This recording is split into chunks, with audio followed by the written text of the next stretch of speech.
Welcome into the Husker247 Podcast. I'm Mike Schaefer, joined by Brian Christopherson here on a Thursday. It has been a little bit of time since we've been able to get together and chat with each other about the very busy summer that Nebraska has already had. But we're going to do that here today. We're going to dive into the most recent commitments. But first, Brian, it's been a while. What's new with Brian Christopherson? Let the listeners know what's been going on for you the past few weeks. Give us all the details. No, I won't do that to people. I went to my family's cabin in Minnesota, extended family. I don't want to make it seem like I'm made of money or something. I'm not. It's not mine, but I have access to a family cabin in Minnesota that is shared by multiple families in the extended party, and went fishing and all that stuff. But the thing was, when I was up there, I think when I left, Nebraska had 9 commits, not to bring it immediately back to Husker football. But every time I looked at my phone, which to my credit was only every 2 to 3 hours, I did pretty well. There was a new commit. And by the time I came back, I think there was like 20 commits in the class. So it was nuts. It was nuts. It was definitely nuts. But before we get there, what else happened? What else occurred in Minnesota? I am famous now. I was on Carlos Correa hit a home run at the game we were at Target Field, and the Bally Sports broadcast for the Twins caught me pointing up to the sky, sharing with everyone, I guess, where the ball went, since they apparently didn't know, in the upper deck. So it was a secondary shot. They went to the people who caught the ball first, and then there was me just pointing up to the sky, stating the obvious, like I do on this podcast, that's where it is. Yeah. Was it because Carlos Correa's kind of been scuffling a little bit that you really wanted to let the people know, like, yeah, you put it up there? It actually happened, people. And it was kind of the start of Correa's breakout. We don't have to get into that. It's going to be a exciting turtle race between the Twins and Guardians to October This is ugly. To see who can get to 82 wins and win that baby. Watching the Braves just put it on Cleveland 2 out of 3 games. And not even, they blew them out in one of them. But it's like every single guy that comes up is just scary. And then I think about Cleveland's lineup, and you get through the first 4 guys, and you're like, all right, well, can take a bit of a break here, and then we'll get back to the top of the lineup again. I mean, it's just the Braves are a different team. They are loaded. It is a different kind of baseball in Atlanta. Yeah, they are. They swept the Twins as well. They didn't sweep you guys, so credit there. But on the broadcast, though, they didn't say anything. I didn't do enough that, like, Glenn Perkins, who's the analyst, said, there's just a guy enjoying his day at the ballpark or something like that, so but someone did send the clip to me. It was seen by someone that knows us, and they're like, hey, you're on TV. Did you have like a Circle Me Bert sign or anything like that? No. Wasn't that a thing for a while? Like, didn't Bert Blyleven just circle people on Twins broadcast every game? He used to, yeah. He's no longer on the broadcast. They did have. I know that he's gone, but I feel like that'd be a good throwback to just bring to the stadium. No, I did have the new Twins hats on, which you guys think are disgusting with the M and the star. You call them the Marlins hats. I bought one because I'm loyal to the squad, and I figured I have every other Twins hats. I at least have to throw this in the collection. And I will whisper this. That hat has grown on me a little bit. Like, okay. I like how that hat fits in my head, and I look at it in the mirror sometimes, and I'm kind of talking myself into the logo. So I'll have to have some dialogue to try to convince you guys it's not that bad of a hat.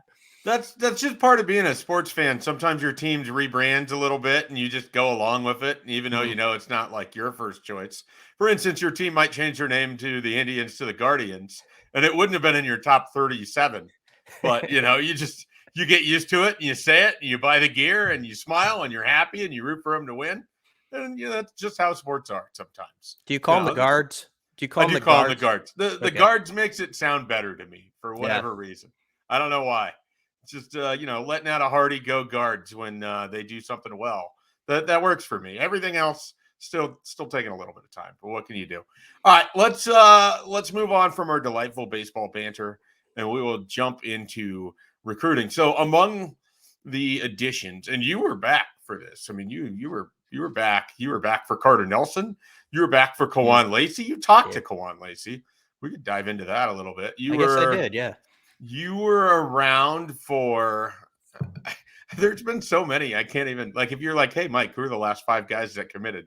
It would be Jacory Barney. It would be Carlon Jones. It would be Carter Nelson. It would be Quinn Clark. Oh, yeah, Quinn Clark. And then I don't remember who went first between Rex Guthrie and Kewan Lacy, but whoever the second guy was would have been the 5th. Those are the last 6 commitments, so to the best of my knowledge. I think you're right. That was impressive that you could even do that. Where do you want to start? Let's start with, okay, so let's focus on, we did a lot on Carter Nelson. We've talked about some of those other guys. Let's actually start with Kewan Lacy. You talked to him about his commitment after his visit. What is Nebraska getting with running back Kewan Lacy from Lancaster? Yeah, you pronounced it how it's supposed to be, I think. I've been working with Will every day on my pronunciations of things in Texas. Yeah, we got to get to know like everything about that state. It feels like, and just like know it like it's Nebraska. Like I've already told Shelby our next 12 vacations are going down to Texas. We're gonna get familiar. Yeah, Kewan Lacy is a guy who can go all over the field. I mean, that's the first thing he wanted to stress, I think, in the interview is, yes, he's going to be listed as a running back, but he met with Garret McGuire on that trip a lot and really liked him. Garret McGuire, by the way, just on a huge roll the last month. But Kewan Lacy's a guy, I said, well, what do you see as your strengths? What are the weaknesses you're working on? And he basically, his strength set, he said, is I feel like I can do a little bit of everything. And that's what I'm planning on bringing to the table at the next level. He's also looking forward, which you love to hear from a back, to like Big Ten football and proving that he's that type of back who can go into those overcast days in late October and early November and be a grinder. And I think that was appealing to him. EJ Barthel did a nice job, of course, from his end of it. And, I think it is comforting, of course, first off, when Nebraska, whenever they get a quarterback in the class, but when you get that guy who's sort of the running back who you can kind of really point to, I think that also relieves some angst from the fan base when that happened. So I think it was a big deal in that way. Did you did he give any sense as to why Nebraska felt like the right fit for him? I mean, that's the thing that's so remarkable, is that a lot of these Texas guys, and we'll get into Carlon Jones in a minute, but a lot of these Texas guys just sensed like a really strong connection with the staff, but also just feel like they fit with what Nebraska is trying to build. What did Kewan Lacy have to say about why Nebraska specifically was good for him? People can say this is cliche or it's part of the hype machine or whatever, but we're just passing on what people say. And I think in a lot of interviews you do and the ones I do with recruits, family always pops up. It's just like, yeah, they walk away and they feel like, like even the guys who are newer to the program, like the first year players, I think sell the recruits on like, yeah, they are what they say they are. So far, like in the guys who have been here, 6 months, their experiences match up with what they were told as recruits. And they tell that to the guys who are considering what to do. And that means a lot. And so I think family was a big part of it. And also the other thing that always comes up is just, they can play off this for a while. Rules, background in the NFL, and that staff just having that familiarity of what it takes and what people at that level are looking for. We can never oversell that, I think, as far as to what that means to a 17-year-old kid who ultimately wants to play on Sundays. And they're like, well, these guys, they've been in the front row of that. They know what it takes. And maybe I'll follow them and see what they can do for me. All right, moving on from Kewan Lacy, and before we get to Jacory Barney and to Carlon Jones, real quickly, tell me about Quinn Clark as a player. What do you remember about him as a running back? Because it's like probably about 3 years before I'd have any real grasp of Nebraska football. And I think Quinn Clark is one of those really sort of interesting guys Nebraska took in June, because he's 6'5". He's not married to playing wide receiver. He actually feels like there's a good chance he could grow into being a tight end. But this guy just wanted the chance to work out for the staff. And I think he's still a little bit on cloud nine that they went ahead and offered him. So what do you know about Ken Clark? Because I think this is a huge deal for Quinn Clark, but I'm curious what you remember about his dad. Yeah, you're buttering me up with that. I mean, that's just like my kind of talk as you get into late 80s Husker football. And the first game that, of course, will come to everybody's mind is against Oklahoma State. They beat them 63-42. Barry Sanders, of course, was at Okie State and was as advertised. Barry Sanders put on a show that day too. But Ken Clark, I believe it was Nebraska's first play from scrimmage. It's on YouTube. People can find it. I think it's a 65, 70-yard run. He uses his hand to keep his balance on a play that probably should have been stopped for 5 to 10 yards, and he scoots all the way to the end zone, and Pavelka's going nuts. And I just remember that play. And that was also the night, if people want to link it to famous sports moments, that Kirk Gibson hit the home run off Dennis Eckersley in Game 1 of the World Series. Wow. A's Dodgers. I can say that since Bruns isn't on the pod today. But yeah, so that happened. But another game I think of was they beat Oklahoma that year 7-3 in just a rainstorm where the AstroTurf field was basically like an ice rink. And Nebraska scored on its first possession, didn't score again the rest of the game. But Ken Clark, I remember, was just like consistent, like sort of a battering ram in the rain. Like he'd run the pitch play, he'd get you 3-4 yards. And I just loved him as a kid. He was honestly, and I'm not saying this because we just brought him up, he was one of my probably 3 favorite Husker players when I was growing up. Just because he was like the eye back at the time. Like I first started really paying attention, and he got the ball all the time, and I was just like, oh man, he matched Barry Sanders and all that stuff. So when Quinn Clark committed, it was one of those deals where I didn't feel old. I just felt like that's cool, like that's it is cool. And his mom posted the photo of, I think, with Ken Clark, had him over his shoulders at the stadium at one point, and obviously the late Ken Clark. So that's a cool story. And he found out he got the offer on the field, on the very field his dad played and all that stuff. Yeah, I mean, that you can't be too cynical about that stuff. That's what's fun to report on. There's so much in there that I love about it, but one of the cool things is that they worked him out at multiple different positions just to make sure they left no stone unturned. Because I think one, they really like the kid, and two, just want to see what else, if it's not wide receiver, what else he could potentially do for him.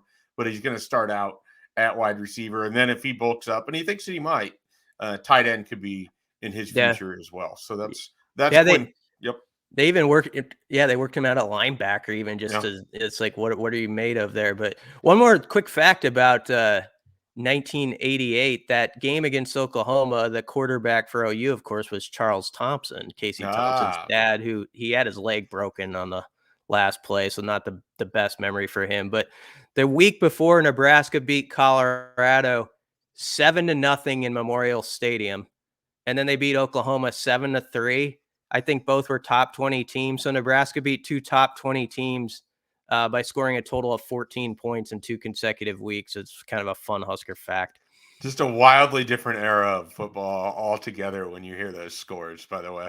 You think of like top 25 matchups and how often they, can't stay within the 20s, let alone the 30s anymore. Mm-hmm. And here it is 7-0. So that's definitely unique. All right. Carlon Jones. This one. I want to hear about this. This is, as far as I'm concerned, there has never been a better post-commitment interview that I've ever had in my life. I call him up. He answers like first ring. And I think he's kind of like, he knows, because we had talked on Tuesday of that week. We had talked in the morning. He called me at like 8:30 in the morning. And he's like, yeah, I'm considering everybody that I visited. It's going to be a mid-July thing. And I was like, so are you still hearing from Nebraska? He's like, oh yeah, all the time. Terrence Knighton, we talk all the time. And I'm just thinking like, this seems pretty good for Nebraska, but I don't know who the other main competition is.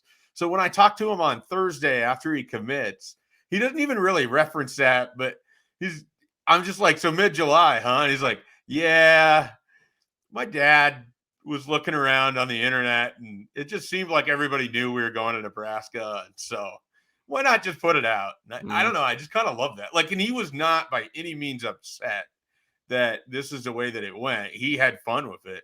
It's just, really kind of fascinating because I never really had a kid actually just come out and say that. Like, oh yeah, that prediction basically just made it seem like I wasn't going to go anywhere else. So I might as well just go ahead and commit. So you had that. You had like a great quote about, what kind of Matt Rule sort of meant to him. And then also just kind of like why Nebraska is the right fit for him. You have the quote about how the Texas boys are going to be coming up to Lincoln and the Texas schools. And I think he was referencing TCU and UTSA, both of which he visited, were apparently asking quite a bit about his interest in Nebraska and trying to suss out the if they were the main factor there. And so you have this quote about how the Texas schools are going to be worried because the Texas boys are leaving the state now. And then you finish with the all-timer of, when legend becomes fact, you print the legend. And him basically saying that Matt Rule was able to get Lincoln to add flights to Texas, which it did. I think this was in the works before Matt Rule was ever announced as head football coach, but he's certainly a part of it. And it added to just kind of this great 3-minute, 30-second interview that I need to figure out a way to transfer over that audio so I don't lose it. And the whole time, I mean, Carlon Jones is a great interview. He's going to become, I think, a very popular player if he's productive because he'll get interviewed a lot. He's going to be a good quote. And he's just, I don't know, he got a kind of an infectious energy about him. And so the whole thing was just fun. And I was just like, okay, now I got to go write this up. And I knew exactly how it was going to be received. And it went almost exactly as I expected. That's it. Those are the greatest interviews you can ever have when it's like 4 to 5 minutes long. And honestly, some people can drone on for like in a half-hour interview and you get nothing. Mm-hmm. And sometimes you'll have that guy who it's just like boom, boom, Boom, boom, boom. boom. Here's like 5 quotes for you. Is that enough? And that those are the best. You don't have to transcribe a lot. You know it's all gold. Why waste everybody's time talking for 12 more minutes after that? The way my brain works when I write, like when I'm interviewing these kids, often I'm already sort of slotting in how I'm writing the story at the same time I'm interviewing them.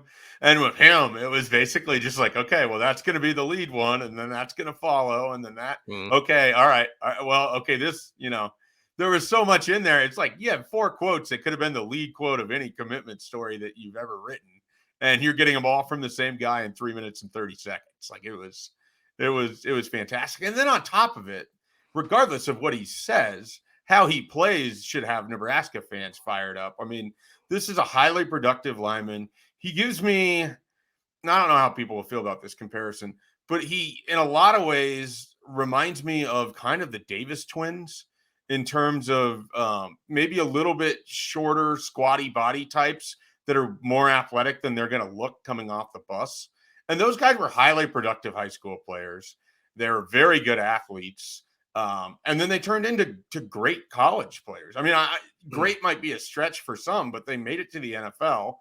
Khalil Davis had that 8-sack season. Carlos Davis was the one that I think everybody sort of felt was the more consistent, maybe better player of the two.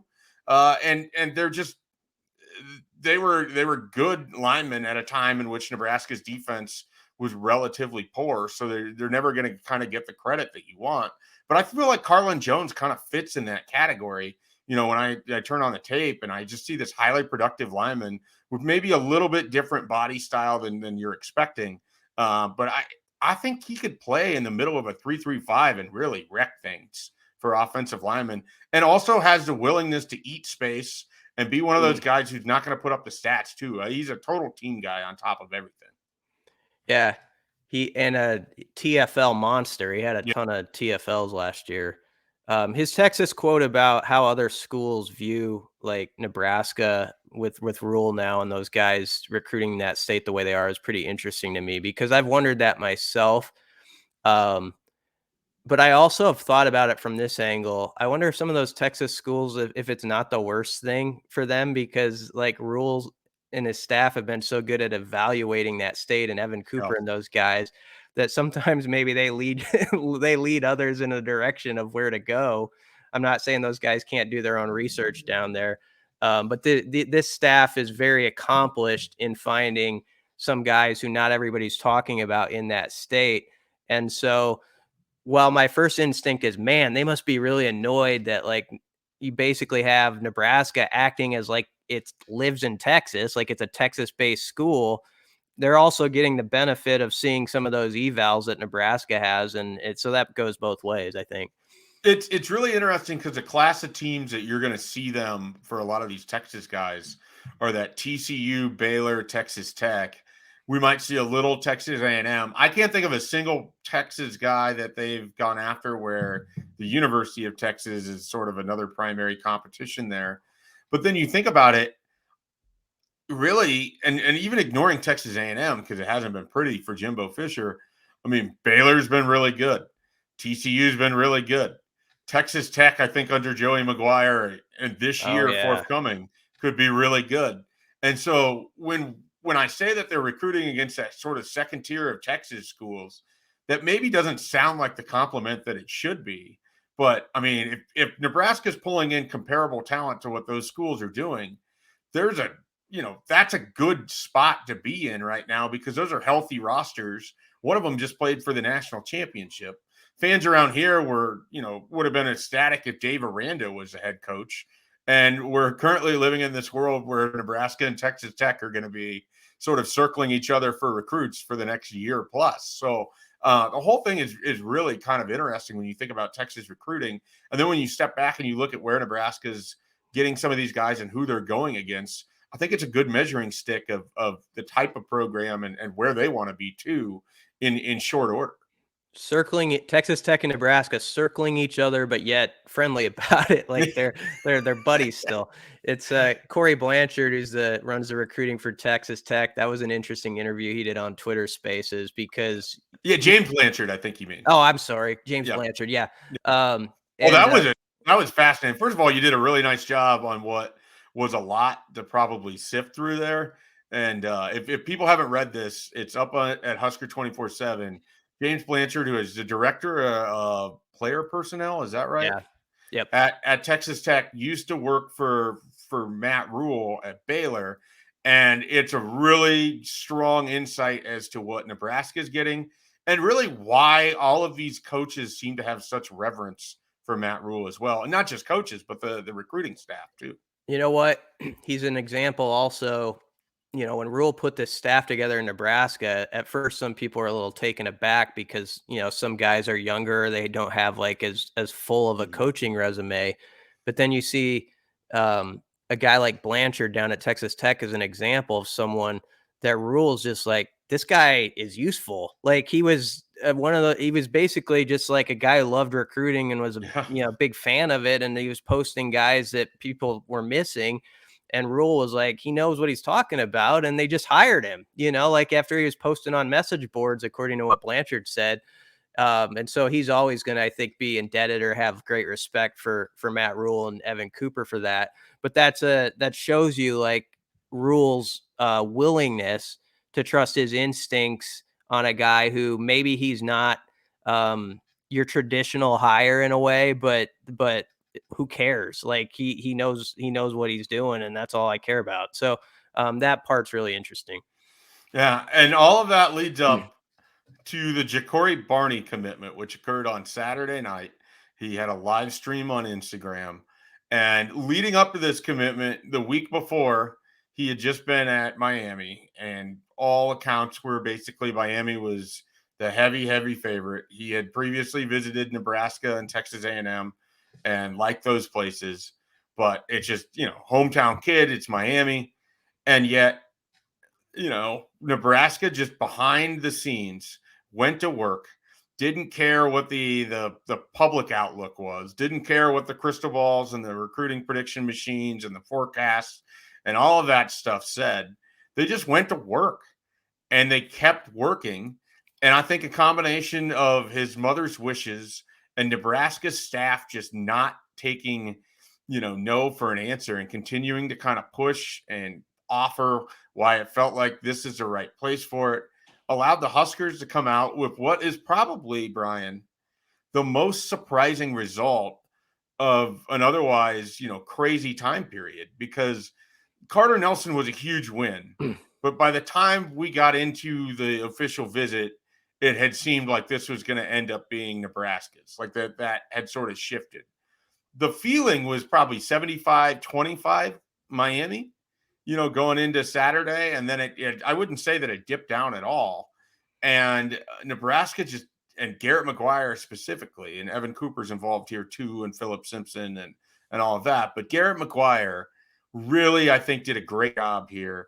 And I think Nebraska's official visit and the work they did on Mom really carried through all the way to the finish line. And probably to me, looking at it, right up there with the most surprising commitment in this class so far, the 23 that they have on, it's now July 6th. Yeah. And it sort of keeps, it keeps momentum going and connections with other guys in the class alive in Miami. Like, obviously we have a story on Willis McGahee that's up now, and him and, Jacory talked in the 9th grade about, hey, let's do it together. You know how those go. Sometimes guys say that it doesn't mean anything by the time you get to signing day. But it does definitely, just stoke that fire. And also, I know guys like Corey Collier did a nice job, as a peer recruiter when he was in town. And Dwight Boodle, as you know, likes to have his hand in recruiting too. And I'll go back to what I was saying earlier. The fact that you've got guys like Collier and Boodle who are willing to beat the drum so much for Husker football already, as guys who haven't even played a season here, that is that would mean a lot to me if I were a prospect. I'm like, okay, these guys, they don't know what their playing time is like or any of this stuff yet, but they believe in what the coaches are saying. And they're saying that they tell the truth as far as what they say as recruiters matches up what they say as coaches. I'm going to trust my buddies who have been around it, and that might give you an added push to the finish line. But you're right.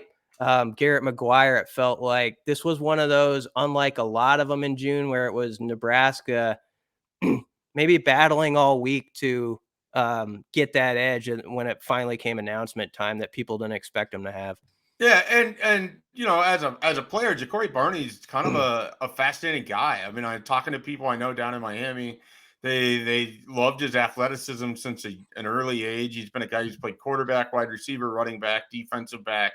He's someone in a 7-on-7 that's going to be effective on both sides of the ball. At Nebraska, he's going to play wide receiver. Daniel Kalen already has kind of struck up a relationship with him when he came in for his official visit. And so I know that Daniel is pretty fired up about that addition as well. So he's a little bit of a dynamic playmaker that could be someone that has a lot of untapped sort of potential to grow too, because it's one of the things that I've talked about in the past. The best thing that happens for some of these players is in high school, you sort of have to do all of these different things. When you get to college, most of the time you get put into a system where you get to focus on just one thing. And so instead of having to play defensive back and wide receiver and running back and wildcat quarterback or regular quarterback, he's going to come to Nebraska as just a receiver. And I think that sometimes helps those guys out, that, it's great when you're good at a multitude of things, but sometimes when you get to a place and you can just focus, you really sort of expand and grow as a player. And I wouldn't be surprised, I've talked about that with different people in this class. I wouldn't be surprised if Barney fits in that category as well. So that was another big recruiting win. All right, we're going to take a quick time out. When we come back, we're going to dive into the most indispensables Huskers list. We'll run through the, what do you want to say? Top five? Top five sound good to you, Brian? That sounds great. All right, we're going to run through the top 5 of our most indispensable Huskers for 2023 when we return here on the Husker247 Podcast. Most indispensable Huskers time. This list, which, by the way, BC wrote every single one of our 23 plus to probably the honorable mentions. So he basically carried this whole thing by himself. He did all the math on it. It was pretty much a BC project from start to finish. All Brunts and I really had to do was send our list over, and we both missed the deadline by about 10 days on it. So credit to you, Brian, for dragging that one to the finish line. You were Ken Clark in the rain against Oklahoma, just churning out yards when it looked difficult. So we appreciate that. That's what June, July content is sometimes. Not this June, because we actually had actual news happening. But I like doing it, so it's no problem. But so we want to do the top 5. Should I go through those? I can go through. Actually, I'll name 10 through 6, and then I'll go right to 5 because let's do that. 10 was Teddy Prohaska. 9 was Nordine Newely. 8 was MJ Sherman.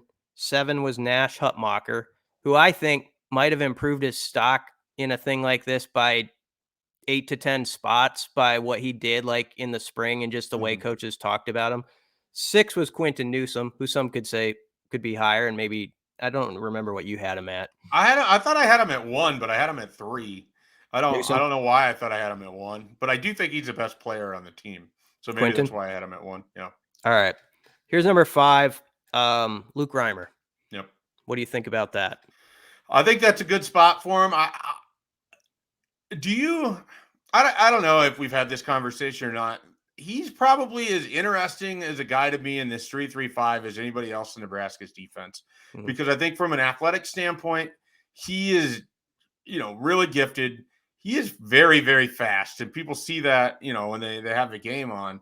And I think in a scheme that's built on disruption and quarterbacks not necessarily knowing where he's coming from, I could see Luke Reimer having like 4 or 5 sacks, and within those 4 or 5 sacks, just like 2 of them that just completely blow up a quarterback's day, like maybe a strip sack or, like a 16-yard loss because he's just getting chased down or something like that. Like I have this vision of him in this 3-3-5, and maybe it's because I played way too much 3-3-5 in the NCAA football realm on video games, and I love to blitz with my linebackers. But Luke Reimer's athleticism, I feel like Tony White just looks at that as a central piece of what they could do on defense. And so for me, the big question with Luke Reimer isn't how productive he can be. It's can he stay healthy for 12 games across 13 weeks? If they can keep Luke Reimer healthy, and I'm looking specifically at that stretch that starts after the final non-conference game with Michigan and Illinois, and you get a bye week in there, you need him for that October-November stretch. So if you can get him through those first handful of games and he's good to go, then I'm going to feel a lot better about everything. I have no doubt about his productivity. It's just been hard for him to stay on the field at times. Yeah, and he has had some Saturdays where he's been amazing. I mean, he's had 16 tackle days. He had the game a couple of years back against Buffalo where he had just a bunch of tackles and he had a great interception. He should have been a touchdown. They marked him out at the 1. The one thing he doesn't have on his resume, and maybe this comes in this scheme, is he actually doesn't have a lot of like sacks and TFLs and some of that stuff you'd expect maybe from him. I think it's like 1 or 2 each of the past 2 years. I can't remember the exact number. And I kind of thought that would be higher, especially if people remember when he burst on the scene. It was that game against Northwestern, I think during the COVID year, when he had like 1.5 sacks, had the type of play you're talking about. The 2020 Northwestern game, right? Yeah, where he blew up a QB, almost got the fumble himself. Incredible. Yeah. He's all over the place. He can have days like that. Now, where it's interesting at his position, and it makes it hard to project how high he should be on a list like this, this staff has really talked up John Bullock enough so that people better not be sleeping on that and what his role could be on this defense. I mean, Matt Rule said John Bullock, I think, can play at the next level. It's not just about him like maybe starting or playing some snaps. John Bullock's going to be part of this. Nick Henrich is coming back from that tough injury. So what's his status, you wonder? There's Chief Borders who's in the mix. There's, obviously they're kind of different positions, but MJ Sherman and Jamari Butler are listed as linebackers. They're more of your jack guys. But that whole collection of guys and how the pieces exactly fit together, there is some mystery to it, I think, even for guys who in most years you just like put Reimer and Penn, like he has this, this many tackles over the past 2 years. Of course, he's going to be the dude. I think he probably will be, but it'll be interesting in camp that he solidifies that. Absolutely. Number 4 is Ty Robinson, who's always like in the top 5 on this list, like for the last 3 years or so. And I'll let you go with run with what do you think about Ty Robinson? What's got to be next for him to, I guess, kind of meet the expectations people have kind of built up for him over the years? Yeah, I think I'd like to see a little bit more productivity and just in terms of your traditional stats. I mean, there's not a lot of TFLs and sacks and disruptive plays. I mean, he's been, I think, pretty durable in his time there. I mean, last year I remember him talking in the spring about how you're basically taking every rep because there's no other defensive lineman. But I think he played almost every game last year, right? Like I don't recall him being out with injury, and so hopefully there's a jump to his game. I think he's been a good baseline player, but I wouldn't say that he's been disruptive or even what you would call like a great player at this point. So I would need to see a jump for him. I understand some of this list is just simply who would be a crushing injury for your depth status, but I just don't know that we've seen the best of Ty Robinson yet. And so I think I would like to see if he can put that all together and if he can be sort of a disruptive player. And there's nothing wrong with just great baseline competence either, but he still needs to kind of to compile a few things before he's really even kind of in the Ben Stilley category of what we've seen from a down defensive lineman in a 3-man front. Yeah, I think that's fair. And you know what backs that up is last year he had a great game against, I think it was Indiana, and Matt Millen happened to be doing it for BTN. And I remember him talking to like Bill Bush and the coaches over there, and he's like, this Ty Robinson guy, like there's something there, but there can be more, right? And it was sort of spoken to Ty Robinson, like this is what guys who have like played in the league like think of you and stuff. And I think that he understood what they were saying and kind of took the notes and had a really good game. Probably one of the best games he's had as a Husker. So if he can have those type of Saturdays more consistently, I think that's what you're talking about, because that Yeah, was one game I remember in particular where it's like, yes, that's what Ty Robinson can be. And if we could just see that all the time, it would be really something for him and this defense. no Uh, doubt about it. Number 3, and now this is where the last 3 on our list, they've never played it down as a I Husker. know. It's Um, wild. but it's easy to see why they're top 3, I think. Billy Kemp is 3rd. He's just a high volume guy from his resume at Virginia. I mean, he always caught a ton of passes. He could be the punt returner.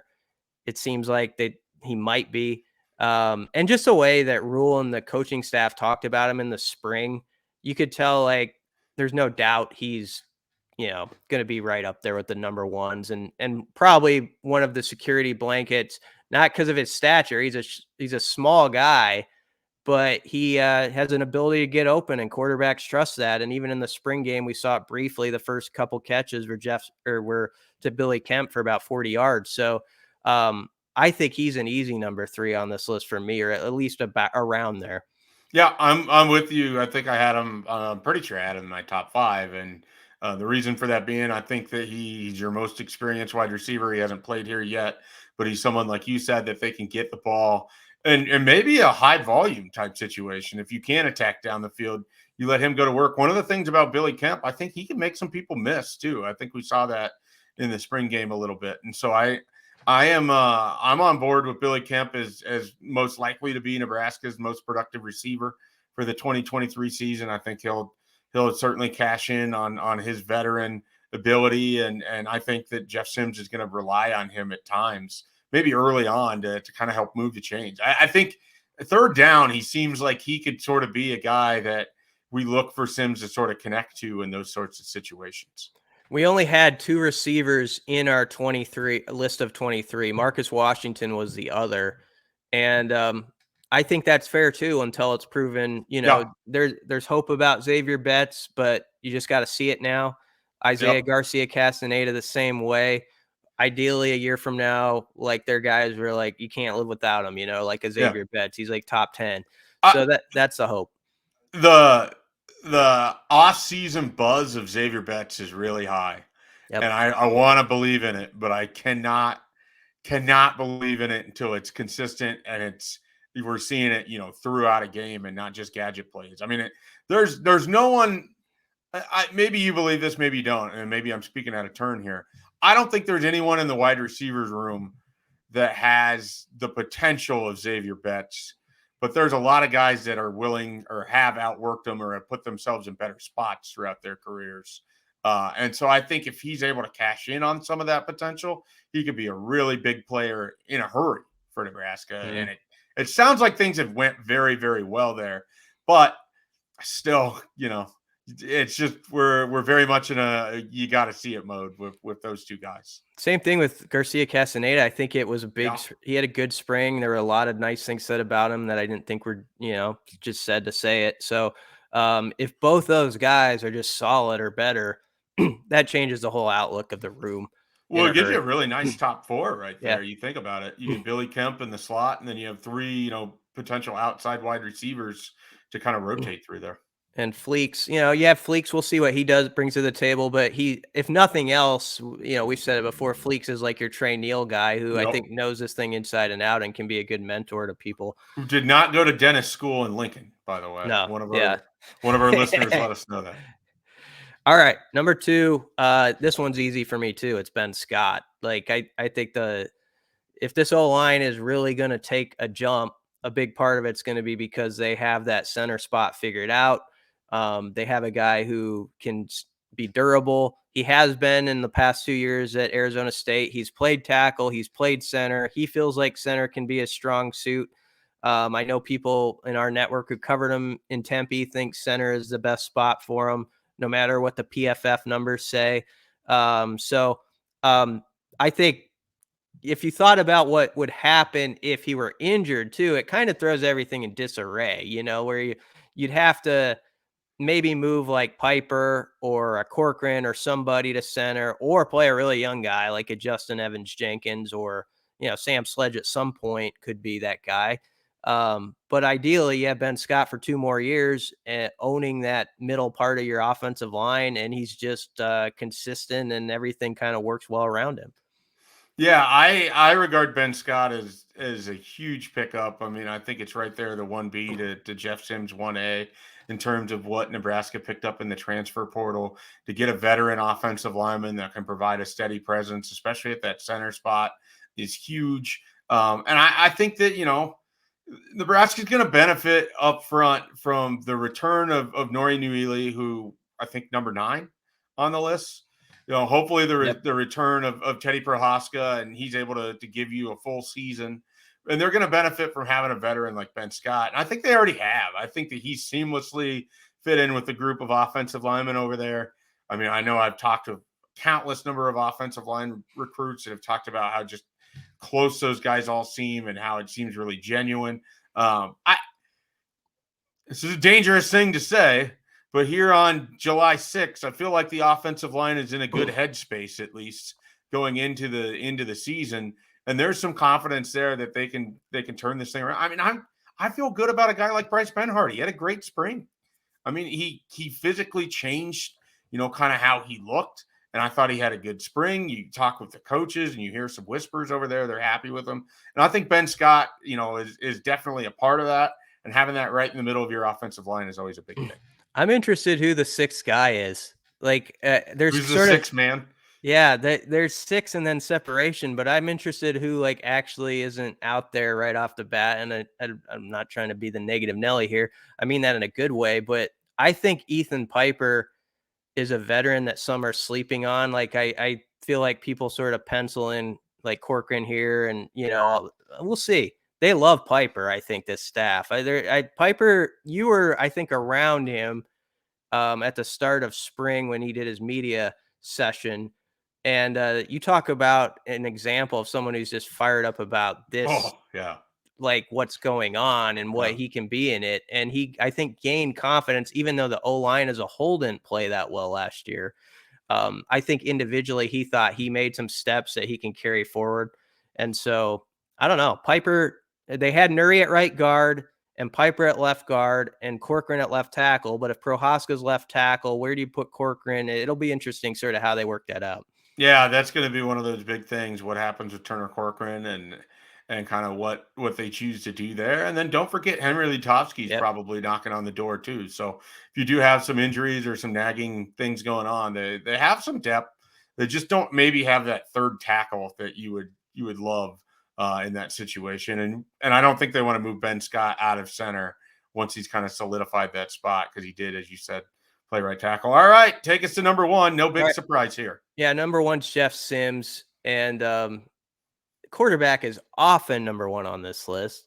I think, though, especially in this case, even though we haven't seen Sims in a Nebraska uniform, he does have a lot of experience at the college level. We've heard all about the traits that the staff believes in as far as, his arm talent and just also his football smarts and how he can pick things up.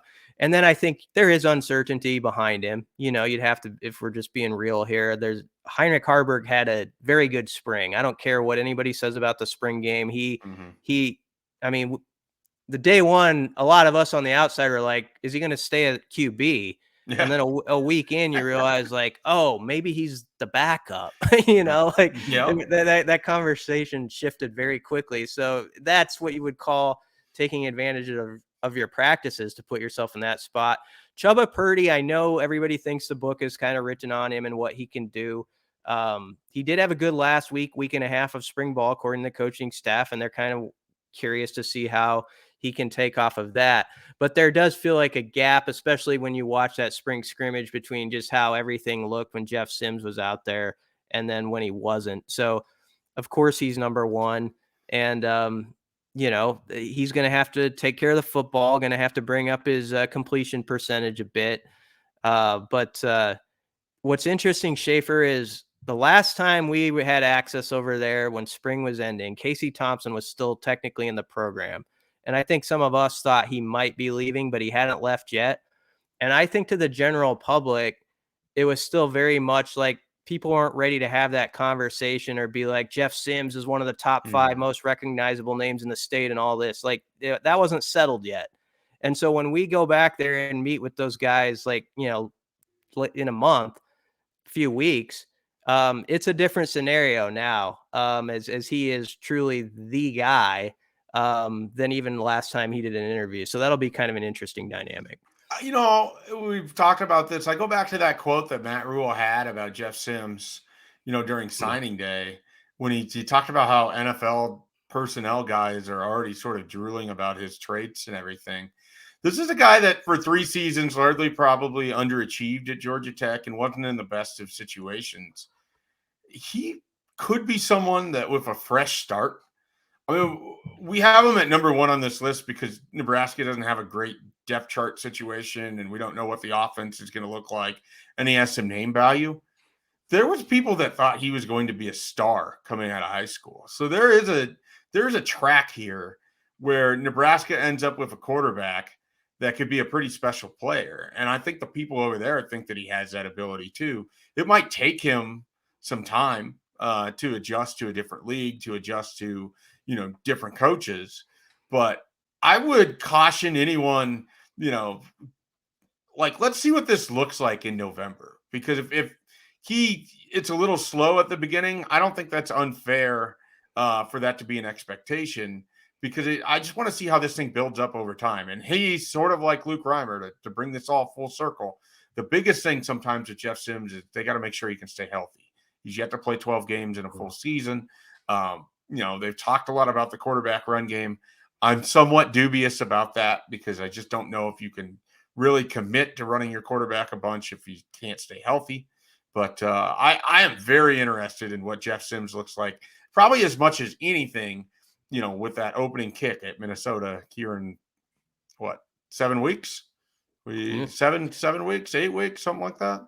It is something like that. The play that I think of from the spring game that excited me was when he spun out. There's someone coming free. I think it was Cam Lenhart. And when Sims made that spin move and he just took off and got 7 yards, if he can be that type of guy on 3rd and 5s, who can keep it going, that's going to be the biggest deal of all. I think he doesn't have to be a guy who on 3rd and 4, you're like, this is a design run play for Jeff Sims. But if he is that player who on those plays in the second quarter can keep a drive going and change field position by that one bit of elusiveness, that's going to be a huge deal for this team in these close games. I recall asking Cam after that game if he thought he had him. And he's like, yeah, I'm still not sure how I didn't. So Yeah. Lenhart definitely thought he was going to have a big collegiate moment there in his first spring game, and just kind of got left in the dust a little bit. We'll have to go next pod or next week sometime. We'll have to go freshman heavy because Lenhart and Princewell did an interview last week with the radio network, and he's gained 20 pounds and he wants to be 255.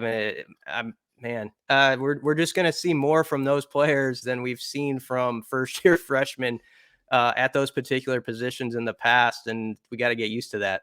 And I'm excited. We don't have as much access in the summer, but there are some freshmen that arrived, in late May and early June that I would not write off with there's going to be some guys that are going to force the 4-game redshirt thing to have to make some tough decisions.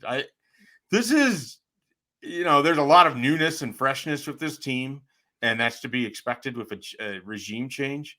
But there's a lot of things that I'm still very curious about. And I'm really looking forward. And this is words I don't say very often. I'm really sort of looking forward to things getting started here in August to see what we can kind of suss out, because there's so many different parts. Like it almost feels like we're covering a whole new team, Brian. Oh yeah. I can't wait for this season. And we try to, honestly, it's a job to try to get excited about every team and like, okay, what could this be and that be? But there was some staleness that set in. It felt like in certain eras by year 3 or 4, we were just like, nah, I don't see this changing dramatically. And there's just a new way of doing things, and like you say, just like how Tony White's defense actually looks in certain aspects, I don't know for sure. And that's really interesting, and how certain guys fit within that. And just, I think their willingness to play young guys, and maybe they'll take some lumps, but that's okay. You're growing from it. And then the fact that you've got kind of an awesome schedule to start. I think like you're playing a Big Ten game on a Thursday night off the bat, going to Colorado in a game that'll get a lot of national attention. This is just a pretty cool setup. So it's not false enthusiasm from my end to talk about this team right now. I think it's really interesting. Yeah, I'm right there with you. I mean, it's Nebraska football is just full of new car smell. Like that's what this all feels like right now. All right. Well, that's Brian Christopherson. Appreciate your time as always. And, I got all sorts of time. All right. Well, I guess I'm the one that doesn't have enough time then. So I'm calling it on this. But we appreciate you listening to us here at Husker247. Be sure to check out Husker247.com. We're still going to have plenty of coverage. I'm still writing up. There's targets still out there. They're not done recruiting. There's a good chance that they're not even done with taking commitments this summer. We could see a few more here, and we'll have the goods on that at Husker247, as well as everything else. It's watch list season. I guarantee you we're going to have all of those up as they happen, and plenty more as we work through the summer here. So for Brian Christopherson, I'm Mike Schaefer. We're Husker247. We'll catch you next time with another Husker247 podcast.